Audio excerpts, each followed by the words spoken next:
La parole est à Monsieur Gomez.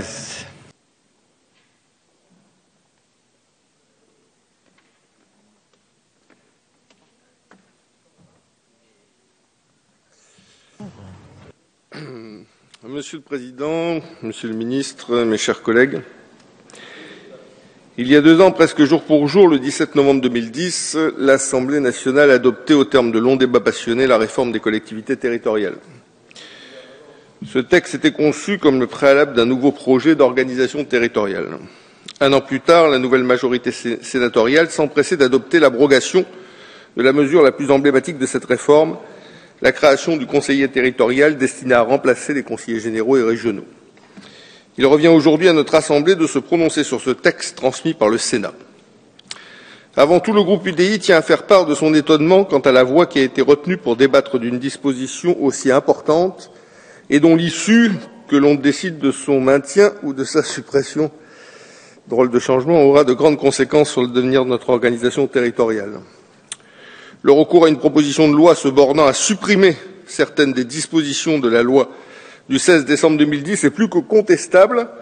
Cette manière de procéder est révélatrice de la volonté de la majorité de supprimer au plus vite une réforme qu'elle désapprouve. Au lendemain des élections, et alors que se sont achevés les États généraux de la démocratie territoriale, on aurait pu légitimement attendre du gouvernement, qui a indiqué à plusieurs reprises faire de la concertation sa méthode de gouvernance, qu'il nous soumette un projet de loi qui comprenne, outre la question du conseiller territorial, un certain nombre d'autres sujets importants qui lui sont fondamentalement connexes. Nous pensons bien sûr à la répartition des compétences, cela a été évoqué, et des chevauchements entre les différentes collectivités, au statut de l'élu, au cumul des mandats, bien évidemment, sujet d'actualité s'il en est, au mode de scrutin et à la parité, bien sûr.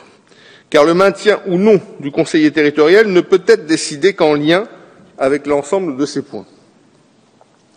Quel contraste avec les propos du président du Sénat, qui indiquait lui-même dans sa lettre aux élus locaux vouloir faire de ce grand rendez-vous de la démocratie territoriale, je cite, le creuset d'une nouvelle réflexion sur les droits et libertés des collectivités locales, sur les compétences, sur les financements, sur les solidarités territoriales, en un mot, sur le devenir de la France des territoires. C'est vraiment très beau. Difficile dans ces conditions d'avoir le dialogue, je cite toujours, serein et respectueux de chacun, dont Jean-Pierre Bel avait formé le vœu. Le second reproche que l'on peut faire à cette proposition de loi, c'est qu'elle n'anticipe aucune des conséquences de l'abrogation du conseiller territorial. De nombreux points restent en suspens et suscitent parfois même un peu plus que des interrogations. Ce texte propose de supprimer les conseillers territoriaux qui ont vocation à être élus en 2014, mais rien n'est proposé en remplacement de cet élu.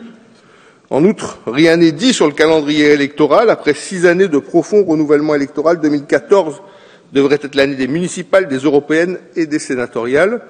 Le Premier ministre avait confirmé dans son discours de politique générale le 3 juillet dernier que la fusion des élections prévues par la réforme territoriale et devant s'ajouter à ces 3 scrutins ne serait pas appliquée et qu'un report à 2015 des élections cantonales et régionales était envisagé.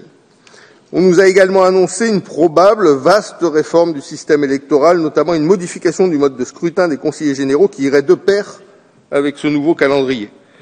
Dans ces conditions, quel type de scrutin allez-vous prévoir pour les élections cantonales?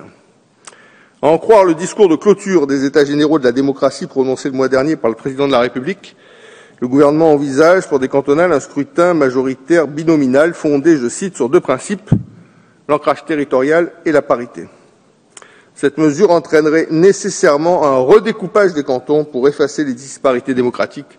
Cela a été évoqué il y a quelques minutes. Or, il est de tradition que tout découpage soit engagé 1 an avant l'élection. Il en résulte donc qu'il devra intervenir avant mars 2013.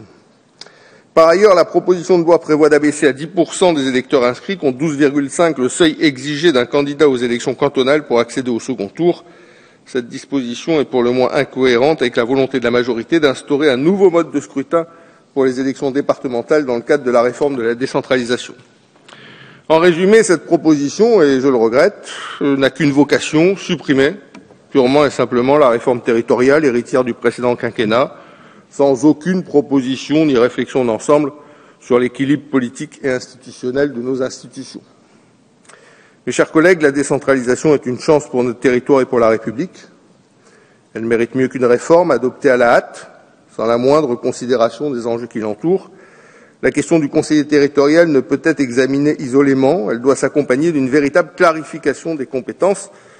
Il en va de notre responsabilité d'élus nationaux et d'élus locaux de ne pas bâcler des chantiers essentiels pour notre pays. Pour reprendre la formule de Godard, c'est de la responsabilité des professionnels de la profession.